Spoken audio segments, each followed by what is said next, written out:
Welcome to Fan for Racing Radio. I'm Fan for Racing Sharon, and joining me today is Sal Segala. We are here to do our review for the NASCAR Truck Series at Lucas Oil Indianapolis Raceway Park. Sal, your overall thoughts about that race? Yeah, congrats to the winner, Layne Riggs. It was a really good, solid race. I always like to see when Layne wins races because his crew chief Dylan Capello. I've known Dylan for years, and I've shot a lot of races for Dylan. So man, and his parents Michelle and Danny. I know they were just super excited. They went on they always go on social media, congratulate their son, but it was one heck of a beat down by Layne. They were just truck was on rails. Well, it was the number 34 of Layne Riggs who won the TSport 200 NASCAR Craftsman Truck Series race at Lucas Oil Indianapolis Raceway Park.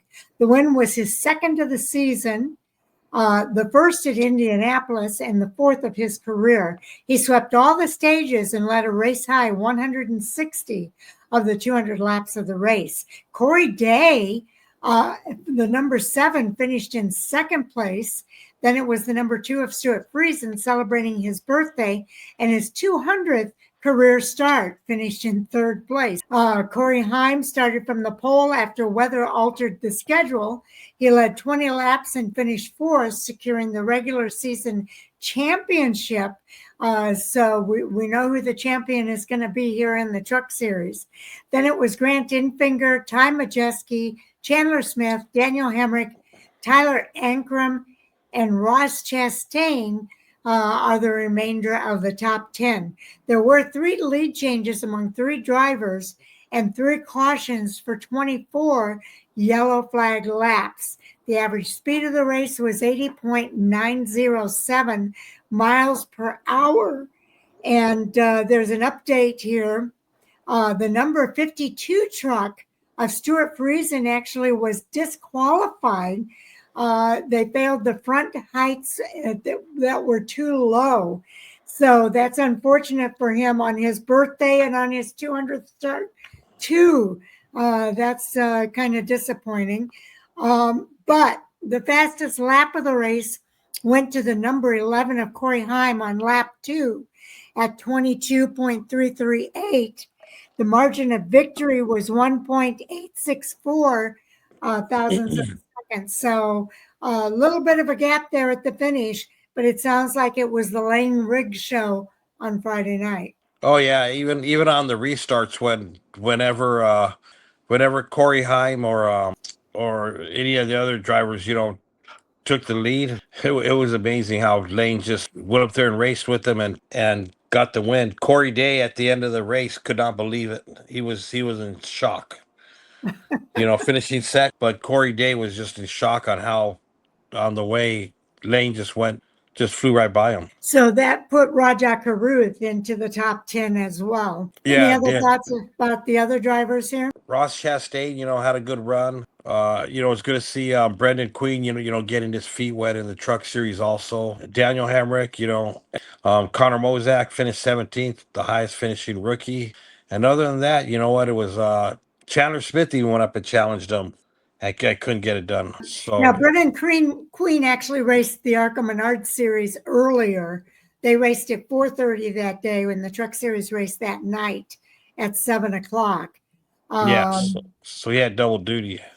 He had double duty. Ross Chastain, I know, came down and ran, but that was at LOIRP. Yeah, at And I IRP. know he raced at Indianapolis Motor Speedway. So Yeah, I think he did that just for fun. oh yeah, there's a lot of drivers that they love IRP. So whatever IRP Yep. is running, you know what, they always like to come out and and support the track. Yeah, Brendan Queen for his Truck Series run finished in 16th place, which was pretty good. Yes, it was.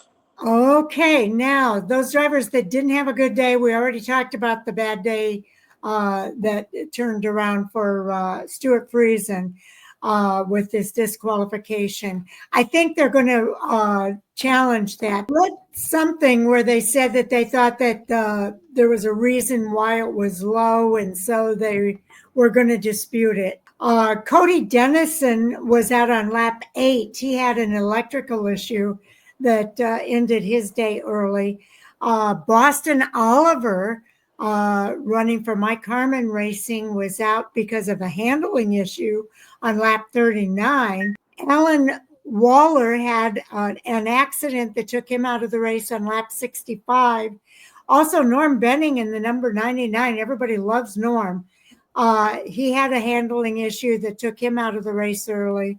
But everybody else finished the race running. There were 26 cars on the lead lap with Jason Alexander. They all finished a lap or more down.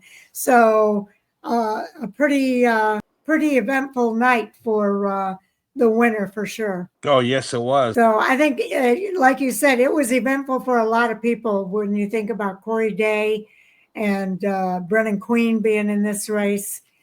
There were a lot of really good things that happened in this race. Do you want to cover the points report, Sal? Yeah, we'll get the points right now. Corey Haim is leading the points. I think they announced that Corey Haim is the regular season champion. Champion, yes. Yes, they already announced. I knew one of the series, and it was Corey Haim because he's 143 points ahead of Chandler Smith. So no way Chandler Smith can catch him. Right. So Corey Haim is regular season champion. Then from there we go down to Chandler Smith. Third is Layne Riggs, who I know last year started out the playoffs, the chase playoffs with the first 2 wins. Let's see if he can still carry that luck into that season. But man, Corey Haim, 39 playoff points already, 14 stage wins. Nobody's even close to that. The closest is Layne Riggs with 16 and 6. Amazing. Daniel amazing. Daniel Hamrick in 4th, Grant Enfinger in 5th, Caden Honeycutt holding up the 6th spot. Ty Majeski in 7th, Tyler Akram in 8th, Jake Garcia in 9th, and Ben Rhodes is in 10th. But Ben Rhodes will be dropped out because once Stuart Friesen has that 1 win, so Friesen will jump back up, even though even though they DQ'd him, he still has a win, which will still put him up in the up in the top 10. Right. Probably right behind Daniel Hamrick, or it would be right behind Daniel Hamrick or Tyler Akram, one of the two. Right. The playoff points are a little bit different. Plus we got Raja Carruth, who also has a win. Yes. So Raja knocks Jake Garcia down too. Yeah, knocks Jake Garcia out. Yeah, Raja Carruth, he's 11th. Yeah, he's right. Either way, but he's only got 5 playoff points, so you better start working on that. Well, everybody's going to have to go through Corey Haim to win this championship. Oh, yeah. We'll see what happens in the playoffs because Corey Haim has been, he's had his good days. He's had his not so good days. But compared to his good days, they're winning out. We'll be back to preview the next race for the Truck Series, which won't be until a couple of weeks. They'll be racing out at Watkins Glen International on Friday, August the 8th. So that'll be a while, but a couple of weeks we'll be doing a preview for that next race for the Truck Series. Anything else that you wanted to say here with regard to the Truck Series, Sal? No, that's really it. I mean, we covered everything, and until they come back. I mean, they're the only fortunate series, that gets these long layovers. We hope that you will watch for more that's coming soon. We've already completed the ARCA East review. This one is the Truck Series review. Next up, the races at Indianapolis Motor Speedway for the NASCAR Xfinity Series and Cup Series. And then 10 o'clock Eastern time tonight, we'll be here with Jay and Chris for Hot Topics Sound Off, where we'll talk about all the hot topics from the weekend of racing. And there's quite a few things to talk about. Oh yeah, I'm sure there is. I know one of them is going to be the fight in the not the fight, but the crash in the Xfinity race. Yes, yes. So thank you so much for tuning in. We do enjoy doing this, and we hope you enjoy watching. So we'll see everybody in the next video. Take care now.